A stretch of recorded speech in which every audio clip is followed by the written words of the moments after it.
Today, what we're going to do is we're going to go over final expense telesales script. This script is intended to help you close leads from final expense ads on social media, specifically Facebook. Now, if you're a member of our course in module 8, we have a final expense ads course and module on there, training, I should say, that we go over how to create your first basic final expense ad. In today's training, I'm going to go over kind of some expectations, and then I'm going to go over how to call these leads once they come in so that you can increase your chance. And the reason why that's important is when I first started calling leads on Facebook, final expense leads, I didn't know what I was doing. I was just calling, getting hung up on. And what I realized is there's a formula, there's a strategy to it. So I'm going to go over the framework. And if you stick around to the end, what I'm going to do is I'm going to go ahead and give you access to download this script so you have it for yourself.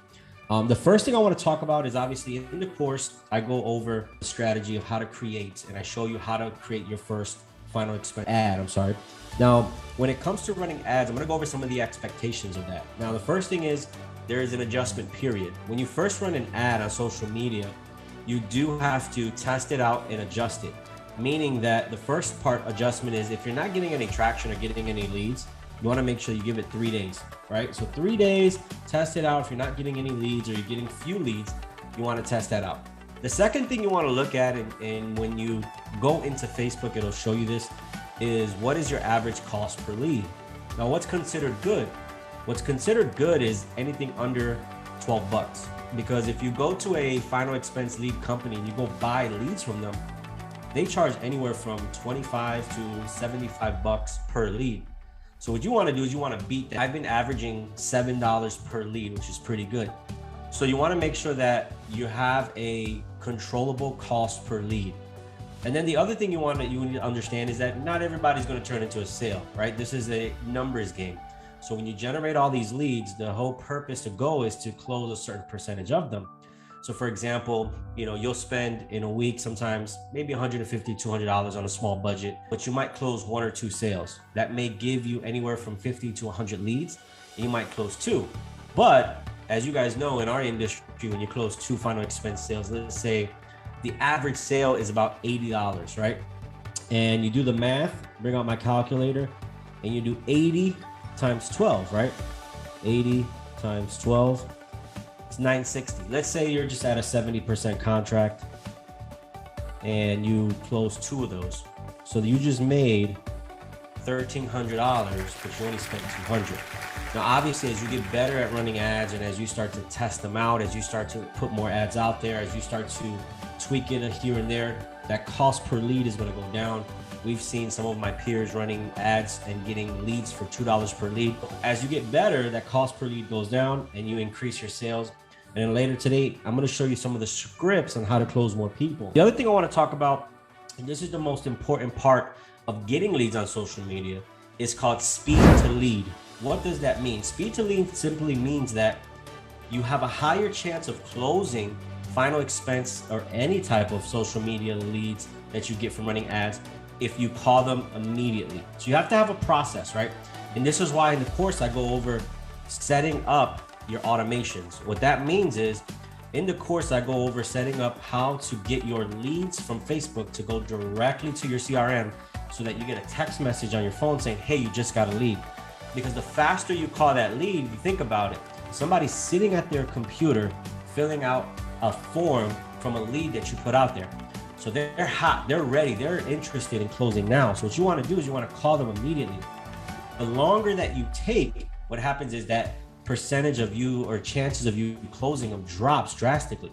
So speed to leads is important. Now there's 2 things that I see.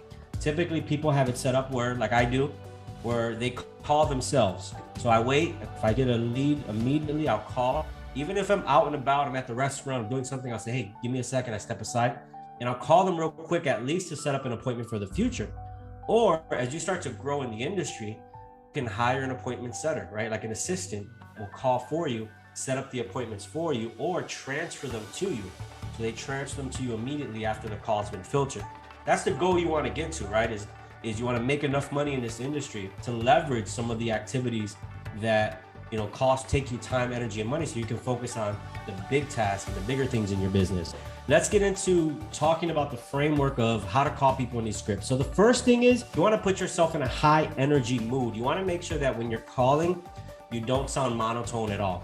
And the reason being is that if you call somebody with low energy, you're not drawing them in. So it's like when you hear a telesales person call you, think about it. When you hear a monotone, hey, is John there? Hey, is Betsy there? Chances are you're going to hang up on that person. So your goal, whenever you're calling somebody, is make sure that you prepare, you get yourself in high energy. So how do you do that? The ways that I like to do it is, number one, how to put yourself in the mood is you can do something called a gratitude journal. Right before you make some calls, start writing down some things you're grateful for. The second thing is start putting on some high energy music, right? Put on some funny memes or put something that puts you in a mood of laughter. You got to think about it. When you're calling final expense leads, you're calling people that are 50 years of age and older. So the more warm, the more friendly, the more energetic that you are, chances are they're going to stay on the phone with you. So once you get yourself in the mood, if you have to walk around, if you have to, have a nice headset, make sure you have all those things ready and that you're prepared. The number one thing you want to do when you're getting on these calls is prepare. You don't want to go on a call unprepared. So to give you an example of what that looks like for me. So my leads come in, they go into my CRM. So what I do is before I call the lead, I open up their profile on the CRM. I look at the questions that they answered. I have it open, ready, and available. Get myself in a good mood, put my headset on, and now I'm ready to call. So I have this process that I do because if I don't, then I'm fumbling around looking for stuff, and people are like, well, this person doesn't sound too confident in what they're doing. So you want to make sure that you're high energy, that you're prepared, you have their information right in front of you so that you can go through there. Now, if you do this right, what this looks like is, number one, you get them to stay on the phone, right? You had that first 7 seconds on a phone call with a final expense leads is the most important. And I tell everybody, your energy and your greeting is the most important. Once you get past the greeting, you're going to see that it's all downhill from there and it's much easier to close it. So on this call, the biggest thing that I want you to take away is, number one, you want to make sure that your energy is high. And number two, master the greeting. Don't even worry about the ending. I'm going to go over the ending for you, but master this greeting. And once you do and you internalize this, it's going to be so easy for you. I'm going to walk through it slow for you to kind of get you to understand the concept of it and the importance of each aspect. And then I'm going to go through it regularly. So the first part I do is I don't say, is this Betsy? But I do say, hi, is Betsy there? It's because when you get a phone call, and if you answer that phone call and I say, hi, is this Betsy? That means I'm not familiar with you. So then chances are it's like, oh, this is giving telesales vibes. So what happens is that person hangs up on you because there's no familiarity there. So when you change it up and you say, hi, is Betsy there? They automatically assume that you either know them or you've had a prior conversation. So that's number one, is hi, is Betsy there? The second part I like to go through is I like to establish that my importance, because I don't want to sound desperate or needy. So the second part I go through is I say, hey, this is Anthony. I was just getting back to you. Sorry, I was busy, but I found a moment to call you back. That's important. That's a crucial sentence right there, because in their mind, it separates you from the needy, desperate salesman. So I'll repeat that. This is Anthony. I was just getting back to you. I'm so sorry. I was extremely busy, but I'm finding time to give you a call back. So it's establishing me as somebody important, somebody busy, and I'm doing you a favor by calling you. Now, I'm not being cocky, condescending, but I'm saying, hey, so sorry I was busy. I'm giving you a chance to call you back. What that does is also extends the call, because now they're curious as to getting back to me on what, right? It's all psychology. It's all like your goal is to stay on that call long enough so that you can get to the next portion. So in the greeting, once I get past that sentence, sorry, I was just getting back to you. Hey, you filled out a Facebook form. You wanted more information. And typically when they fill out a form, you'll see on the course, I usually get them to answer several questions. Who's your beneficiary? And the second one is a security question. What's your favorite food? Or sometimes I get them to say, who's your high school mascot? Why do I do that? Well, when I call them and they just fill out a form and they put their high school mascot, they know that I'm the real deal. So that'll sound something like this. I was busy, sorry to get back to you. I just found a moment. Hey, you got your request. You filled out the form on Facebook and you put that your beneficiary is your daughter, Suzanne, and that your favorite food is pizza, right? And you get them to confirm, is that true? They'll say, oh yeah. Now they're thinking, okay, I know this person. I filled out that form. I know exactly who they are. Cool. Now you get to the next part. Now the next part's a little bit more fun because I like to, one thing you're going to notice in this entire script is you're just being your genuine self. When you try to be somebody else, that's when they can sense that you're not being authentic. And when I'm saying I'm being my genuine self, I ask questions, I joke about stuff. So if I, for example, if I called the person, I say, hi, is Betsy there? This is Anthony, I was just getting back to you. I'm so sorry, I was busy, but I found some time to give you a call. Hey, you filled out a Facebook form for final expense information, and you had put that, your beneficiary is your daughter Susie, and your favorite food is pizza. Yes, my favorite food is pizza. Awesome. What's your favorite? Is it deep dish? Is it thin? Which one's your favorite? Those little things that you do there, those little conversation starters in between are important.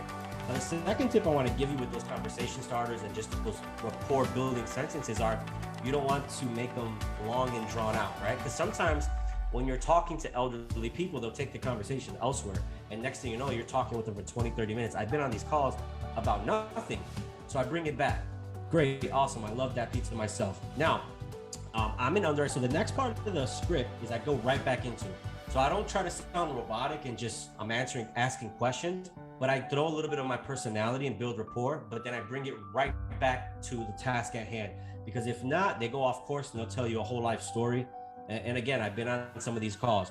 So once you get past the part where you ask them, hey, your favorite, the two questions, you're confirming the two questions. Hey, your daughter, you said your daughter's your beneficiary and your favorite food is pizza, right? Awesome. What's your favorite? Deep dishes? Oh, that's one of my favorite as well. So the purpose of this call is I'm a field underwriter. I don't like saying life insurance agent for some reason. With individuals who are 50 and older, there's a negative connotation with life insurance. I'm not lying to them. I just give myself a different title. I'm a field underwriter. And what I do is I find the top companies that give you the best value, they give you the best price, and I look for the best programs available for you. I just have to complete this quick survey. That's my intro. So I'm gonna repeat that. Hi, is Betsy there? This is Anthony. I was just getting back to you. I'm so sorry. I was super busy, but I found some time to give you a call. Hey, you filled out a Facebook form for final expense information, and you put that your daughter is your beneficiary and your favorite food is pizza, right? Awesome. I love pizza. What's your favorite type of pizza? Deep dish or thin? Thin? Oh, that's my favorite as well. Well, hey, the purpose of this call is I'm a field underwriter, and my goal is to find the best companies and the programs that are out there to give you the best value and the best price. All we have to do is fill out or ask you these few questions in a survey to see if you qualify.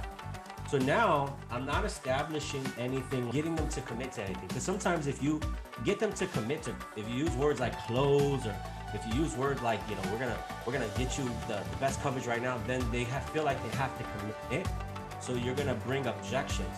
So I'm getting them through the call without having them to commit verbally to anything, just to get them so that I can get them to the next portion of that call to see if they even qualify. So I'm not saying, hey, the purpose of this call is for me to see if you can get this policy today, because then they feel like, okay, that's too much of a commitment. And what you'll notice if you use that strong language is they're trying to back out. So what I like to say, instead of, hey, we'll get you covered right now, is I like to say, hey, we're gonna go through this quick survey just to see if you even qualify. So in their head, they're saying, okay, cool. That's something that I'm comfortable with. Now, the greeting, I'm gonna go over it again, but that's essentially the greeting. The next part I'm gonna go over is just the survey. What is the survey? And that's actually even easier. So I'm gonna go over again what that intro sounds like, and I'm gonna kind of go through the bullet points of the important parts that I said so that you have this down packed and you can practice this. So, hi, is Betsy there? This is Anthony. I'm just getting back to you. I'm so sorry. I was extremely busy. Your number just came across my desk and I got the information requested. I found some time to give you a call back. You had filled out a Facebook form and you had put that your daughter, Jennifer, is your beneficiary. Your favorite food is pizza. Is that correct? Awesome. What's your favorite pizza spot? Oh, really? Oh, wow. I have to try that out when I'm in that city as well. Awesome. So the purpose of this call is I'm a field underwriter. My goal is to find all the best programs and the companies that have the best value and price so that I can find the best program that fits you best. All I have to do is fill out a brief survey to see if you qualify. How simple is that? So again, don't say, is this Betsy? You want to say whoever it is, you want to say, is Betsy there? right? And the reason being, again, I mentioned that you want to establish familiarity. Oh, this person sounds like they know me, or they sound like I should be expecting their call. Next part is you're establishing your importance and your high value. Hey, I'm sorry I didn't get back to you sooner, but I just found some time. And the reason why that's important, again, you're separating yourself from them looking down to you as just a scummy telesales person, to now they're looking to you like, oh, this person is a value. It sounds like I should be expecting their call. And then you go to the 2 points. Hey, you fill out a Facebook form for final expense, and you had put, and again, in my course, I teach you how to create a Facebook about that form. Those 2 questions are very important, because when you call them and you give them those 2 answers, you go over those 2 answers, and all of a sudden they're familiar and like, oh yeah, I did fill that out. And then the last part is just saying, hey, I'm a field underwriter. My goal is to find the best companies of high value, and my goal is to find the best programs out there for you. And we're just going to complete a quick survey to see if you qualify. And again, the importance of that, I say survey, hey, quick survey, just to ask you a few questions to see if you even qualify. So in their head, they're not being committed to anything right now, right? So the next part is I like to just go over the questions that they answered on the form. So like I mentioned at the top of this training, is I open up my CRM, and in my CRM, I usually ask about 10 questions: name, address, phone number. And I like to go through those things so that it's even more assurance. Hey, you mentioned that your address is here. Is that correct? You're looking for 20,000 in coverage. Is that correct? Your birth date is this date. Awesome. And once I go over that, then that's my segue into going into the next section. And the reason why I ask those questions is if you have your CRM open, the second thing you need to have open, and if you're watching Veronica's trainings, is on your phone or on your screen on your laptop, is have that mobile quote tool.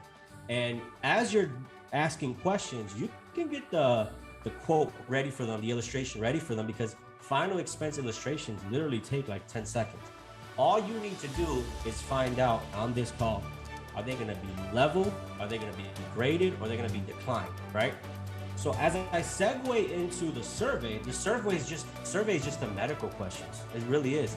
And if you've ever done a final expense before, you know that the medical questions are so simple and basic. There's maybe like 15 questions. So that's my survey.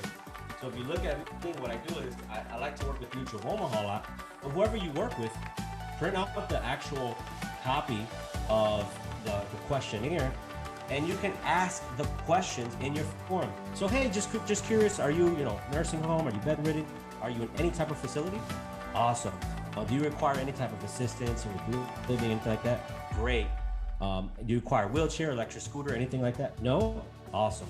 Have you ever been diagnosed with any of these? And you start listing off the stuff on here. Now, why is that important? Well, in your head, you're running a quote on the side as you're asking these questions, and you're going to get them the most accurate number. By the time you're done with this, you have their age, you have their address, all this stuff that they filled out the form with. Now you have this questionnaire filled out. Once you get them through this questionnaire, obviously you want to print this out, have this with you. And the second thing I want to go over is you're going to get so used to asking these questions that you're going to get through them faster and faster. I've only been on the phone with this person for maybe 5 minutes or less, and I'm already asking these questions here. So what you want to do is make sure that you have, before you call, your Mutual of Omaha or whatever mobile quote tool you use for the company that you work with, have it up and ready to go. Because all you need to fill out is their birthday, the amounts or their age, the amount of coverage they want, and the last part is, are they level or graded? This is what's going to tell you if they're level or graded. And here's why. Most final expense companies will tell you if they answer yes to the part 1, they're declined. If they answer no to part 1, most of the questions, and yes to 1 and part 2, they're graded. If they answer no to all of these, then they're level. So you already know when you're running a quote, by the time you get to the 8th question on here, or the 10th question on here, you already know what the price is going to be for them. So if they requested on the ad, hey, I want 20,000, you're running for 20,000, you either do it level or graded. And at the end of this right here, this is how you segue out of the survey. When you exit out of the survey, you're basically going over what you found. So this is how hey, Betsy. So looking at this, you do qualify. And what you qualify for, if you wanted to get that $20,000, it looks like the company I found is, and I even go over, hey, the company I found is a top-rated company. They're actually, what I like to go to. They're my go-to company, and this is what they're offering. And then you ask them a question: does that fit within your budget? And they're either going to say yes or no. Yes, that's actually perfect, which you're going to get most of the time. But if it's way out of their budget, maybe you have a 78-year-old and 80-year-old, then you adjust it for them. Well, hey, let's adjust this death benefit for you. Let's say we go with 10,000. How does that sound? And you real quick run it for 10,000, and you say, hey, listen, I found for 10,000, we can get you this for X amount of dollars. How does that sound? And they're either going to say yes or no. And you keep lowering it until you get to the affordable amount. And once you get to the affordable amount, you simply do something called a trial close. Well, hey, listen, and you got to make sure that you establish urgency. Well, hey, listen, can't guarantee you this price or this number forever. If we're able to lock this in today and get you coverage immediately so that your daughter Jennifer is covered, would that be something you're looking to do today? And they're either going to give you the hesitancy as well, or they're going to go with it. They're going to want to close right then and there. And the beautiful thing is all you have to do at this point is fill out the app, submit, get them to sign and close, right? Pretty simple. And if they say no, I'm not ready, you set up a follow-up appointment. Now, again, one thing I want to reiterate is this is your first time calling this person. So you don't always close on the first call, but this gives you the best chance too. Your main goal always is to close them, but your other goal is to set up a future appointment. Now that you've called them and now that you've gotten through this whole call, when you set up the follow-up, all the follow-up is hey, I'm just giving you a call again just to want to go over what we went over last week. Is there any additional questions? And they're going to tell you, hey, yeah, let's do what you said. Let's go over that. You're going to summarize what you did on your the next call. But the beautiful thing is if they're not ready to close right then and there, there's always a follow-up. But this method here, and I'm going to go over it again, is stick to the greeting. Number one, the person there, establish your importance, remind them of the form they fill out, and let them know you're field underwriting. You're just here to see if they qualify, and that's hugely important. The second, hey, we just got to fill out a quick survey. Your survey is literally the final expense questions, and by the way, if you want to take these questions and simplify them even more and type them out to where they're even easier to fill out, go ahead and do that. It'll save you some more time. And then the next part is you go over what you found. So go over the numbers that you found, because again, you're running the numbers while you're on the call with them. Hey, this is what I found, and you're checking if they can afford it or not. And if they can't afford it at the amount of coverage they want, they can't afford that, you keep lowering the coverage until you find something affordable. And then you do a trial close. Once they agree to the amount, you say, hey, if we can be able to lock this in today, and again, with the trial close, you want to establish that, hey, this price is not going to be like this forever. Hey, Betsy, this, as you know, life insurance is based on your age and your health. We don't know how we're going to be tomorrow, and we don't know, what the price is going to be. So if we're able to lock this price in now for the rest of the remainder of your life, is that something that you're looking to do? Great. You know what? Let's get this started. The app literally takes a few seconds because you already know the answers to the medical questions, which there's only 10. They've already filled out the Facebook form that has their name, address, phone number. All you need is their bank account, routing and checking, and their social security. You hit submit, they sign, and you're done. So, of course, there's going to take practice, right? So this is what I want you to understand going forward. And this is what excites me about this. When you start, you're going to suck. But the only way to get better is you have to repetition. So whenever you're starting to generate your leads on Facebook, the number one thing I want you to go through your head is, hey, I'm just trying to get my reps in, right? Think of like Kobe Bryant. When Kobe Bryant talks about how he became excellent, he puts his reps in. Even when he had, bad games, he said, I'm just getting my reps in. And he would put his shots up. What you guys are doing with this is you're putting your shots up.